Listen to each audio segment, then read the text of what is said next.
Hi everybody, I just wanted to record you a quick video to talk to you about what happens if you decide to use a casual agreement in your day nursery, preschool or out of school club. I need to tell you what they are, and I need to tell you how you can use them, and I need to tell you the pros and cons that come with using them. So that's what we're going to do on this short class. So I've got a couple of objectives as to what I would like us to achieve.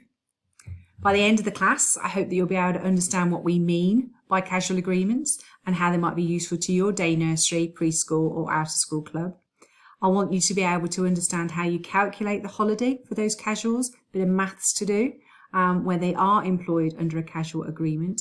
And I want you to understand the pros and cons, because like everything, there's positives and there's negatives, there's advantages and there's disadvantages.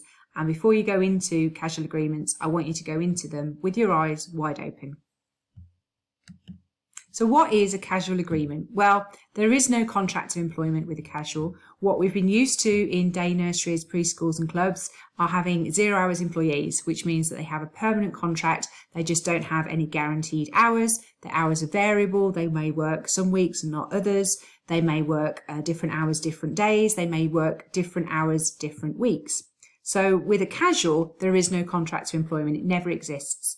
They are workers with whom that you have a relationship only when they're working.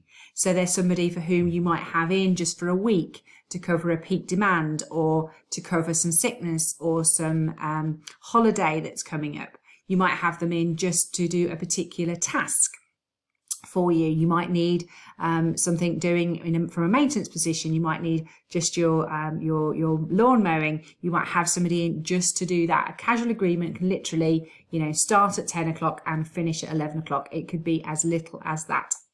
So there's no obligation when you have casuals that you have relationships with to offer them any hours, and likewise they have no obligation to accept the hours you have to offer them. They can say to you, no thank you, I don't want to come in for that week for you next week. No, I don't want to do those 3 days that you're offering me. The relationship isn't one of employment, so there isn't any obligation on either side. They only work when they're only paid when they work. So the important thing is, for a casual, they can say they've got these relationships with different companies, but they haven't got employment. So for them, for an individual, it's just tiny little bit up from no contact at all, is it? Being able to say to, I don't know, a bank or a mortgage lender, oh, well, I have casual agreements. Well, that's not employment, is it? So that's not going to help me want to lend you money. What happens with the holiday and the casual agreement? That's what we're all asking, because the only reason casual agreements have hit your radar is because of the changes to holiday calculation and our now inability to use 12.07% of hours worked to calculate holiday pay. So I'll give you an example here today. So we're going to look at Bob. Now, Bob works 3 days a week, 3 days, sorry, not a week, 3 days for ABC Day Nursery. And at the end of the assignment, he receives his pay and his holiday accrued. So to calculate what he's actually worked, we need to think about, well, what part of the week has he actually worked? So he's done 0.6 of a week. He's obviously had, therefore, a figure for how many weeks, how much percentage of the week he's worked, or what part of the week, part of the year he's worked, which is 0.0115. Therefore, if he gets 5.6 weeks holiday in a holiday year, it's 5.6 weeks times the 0.0115, which gives us 0.6. And that's 0.6 of a week as holiday pay, okay? And that's what we're going to pay him in order to ensure that he's paid something for his holiday. So if a week's work was worth so-and-so, he's done his 3 days, he gets 0.06 of that as holiday pay.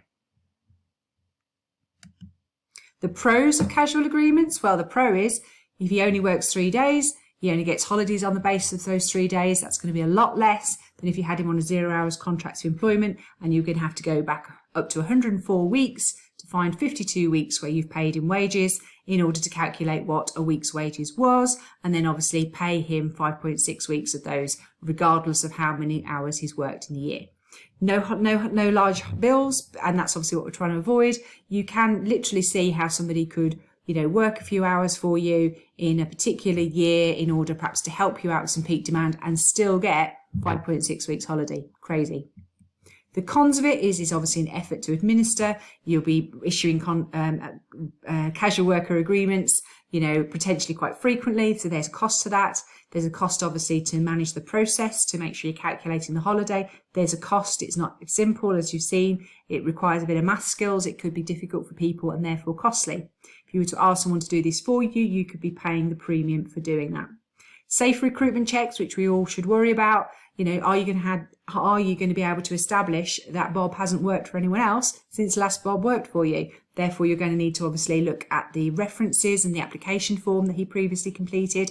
You're maybe needing to ask him to self-declare that nothing has changed on that application form. You may well be needing to establish whether you feel those references are so old now that you need to replace them before you re-engage him. That is something to be considered. There may be an issue with regard to update service. Will Bob want to be on the update service at whatever cost, £13 a year, I think it is now, if he's only going to get 3 days work for you and you're the only day nursery, preschool or out school club he provides a service for? If you're going to pay that yourself, obviously that is an option for you to refund him the cost of the update service. How are you going to make sure he maintains a member of the update service? There'll be paperwork to go with that, won't there? Costly for payroll purposes if you have a starter and a leaver. If that's how your payroll is structured, that you pay your payroll bureau when you have a starter and a leaver, then clearly there would be, potentially a very high cost having somebody work 3 days if you've had to pay payroll to put him on the system, give him his 3 days money, give him his holiday pay, and pay someone to take him off the system. There's a cost for that. So where can you get help if you need any assistance at all? Well, you can get help from Red Wing Solutions. We are specialists in HR for early years and childcare. You can reach us on 01527 909 436, or you can email us at info@redwing-solutions.co.uk. We'd be pleased to help. Our website's also there for you to be able to check out our shop and see what casual agreements we have for sale. Hope this has been useful. Bye-bye.